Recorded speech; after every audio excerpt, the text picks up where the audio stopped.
Selamat pagi Pak, izin memaparkan learning jurnal saya yang berjudul Akuntabilitas.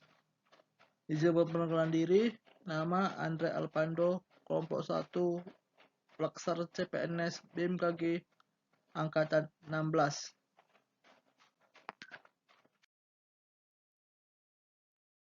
Adapun materi pokok yang akan saya bahas, yaitu ada 5.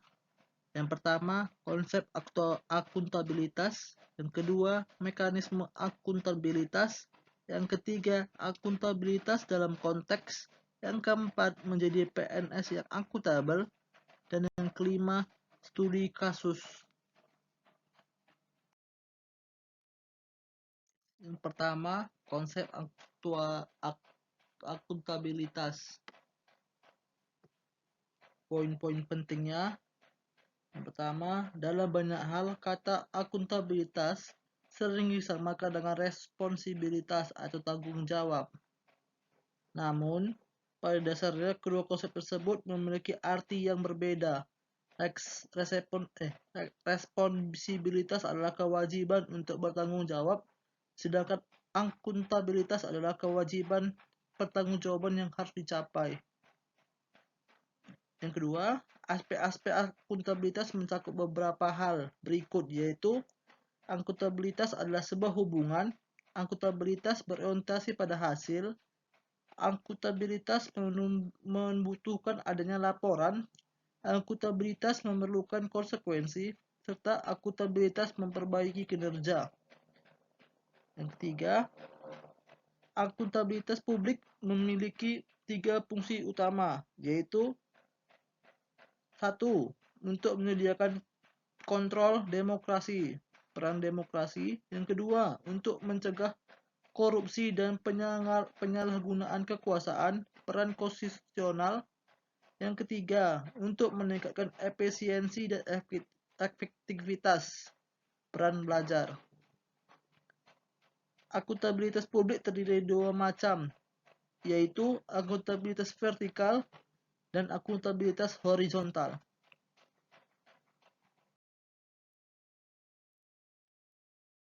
Yang kedua, mekanisme akuntabilitas. Poin-poin pentingnya. Yang pertama,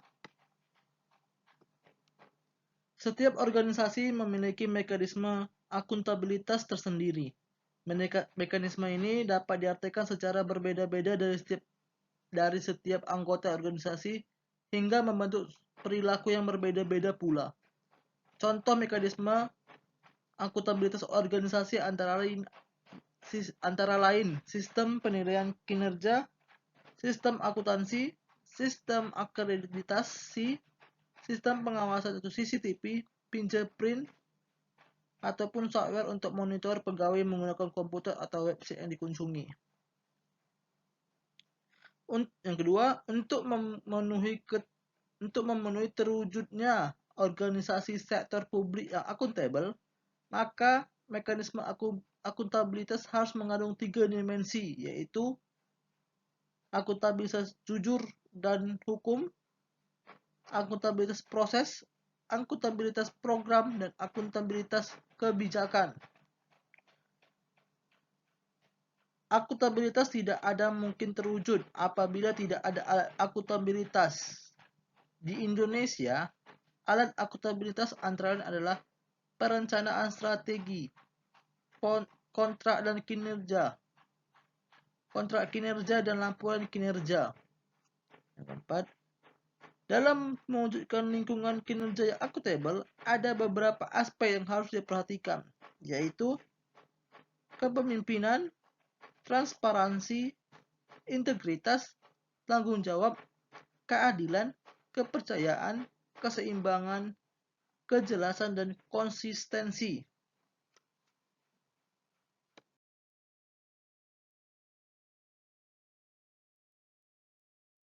Yang ketiga, akuntabilitas dalam konteks.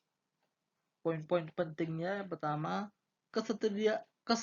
ketersediaan informasi publik telah memberikan pengaruh yang besar pada berbagai sektor dan urusan publik di Indonesia. Salah satu tema penting yang berkaitan dengan isu ini adalah terwujudnya transparansi tata kelola keterbukaan informasi publik dengan diterbitkannya Undang-Undang Nomor 14 Tahun 2018 tentang keterbukaan informasi publik. Yang kedua, keterbukaan informasi memungkinkan adanya ketersediaan informasi bersandar pada beberapa prinsip. Prinsip yang paling universal adalah sebagai berikut. Maximum access limit assumption atau MEL, permintaan tidak disertai alasan, mekanisme yang sederhana, murah, dan cepat. Informasi harus utuh dan benar, informasi proaktif, serta perlindungan pejabat yang beretikat baik. Yang ketiga, informasi dan data yang disimpan dan dikumpulkan serta dilaporkan harus relevan, reliable atau dapat dipercaya, understandable, dapat dimengerti, serta comparable, dapat diperbandingkan, sehingga dapat digunakan sebagaimana mestinya oleh pengambil keputusan dan dapat menunjukkan akuntabilitas publik. Ada dua jenis konflik kepentingan, yaitu keuangan, penggunaan sumber daya, lembaga termasuk dana, peralatan atau sumber daya aparatur untuk keuntungan pribadi, dan non-keuangan, penggunaan posisi atau wewenang untuk membantu diri sendiri dan atau orang lain.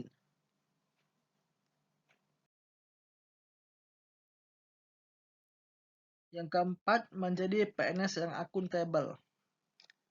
Poin-poin pentingnya, PNS yang akuntabel adalah PNS yang mampu mengambil pilihan yang tepat ketika terjadi konflik kepentingan, tidak terlibat dalam politik praktis, melayani warga secara adil dan konsisten dalam menjalankan tugas dan fungsinya.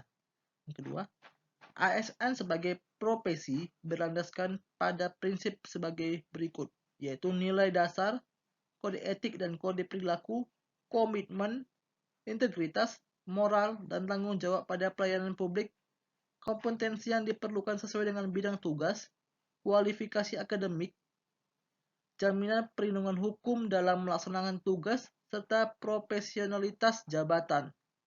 Ketiga, pengambilan keputusan secara akuntabel dan beretika berarti dapat membuat keputusan dan tindakan yang tepat dan akurat. Sebuah keputusan yang akuntabel dan beretika sangat penting dalam menjaga kepercayaan dan keyakinan terhadap masyarakat dalam pekerjaan pemerintahan. Dalam prakteknya, penempatan kepentingan umum berarti bahwa memastikan tindakan dan keputusan yang berimbang dan tidak bias, bertindak adil, dan mematuhi prinsip-prinsip dua proses.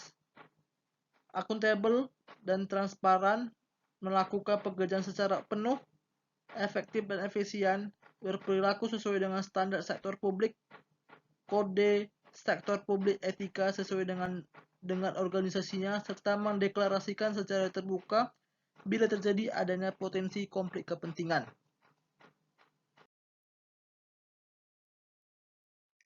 Untuk studi kasus, yang terakhir studi kasus. Untuk studi kasus, masalah yang saya ambil yaitu kurangnya kesadaran untuk mengisi data pengamatan sesuai dengan data sebenarnya. Tahapan kegiatan, apabila pegawai observer yang sedang dinas melakukan kesibukan lain, maka pengamatan akan ditinggalkan diisi dengan data yang asal. Outputnya data sinop. Aspek pelanggarannya yaitu tanggung jawab, profesionalisme, dan konsisten. Dampak negatifnya, kurangnya keakuratan data yang kemudian berdampak pada kualitas data. Dampak positifnya, arsip data stasiun menjadi tidak original lagi sesuai dengan terjadi di lapangan. Solusi, mengubah sikap dari diri sendiri dan sadar akan tanggung jawab yang telah diberikan sebagai ASN.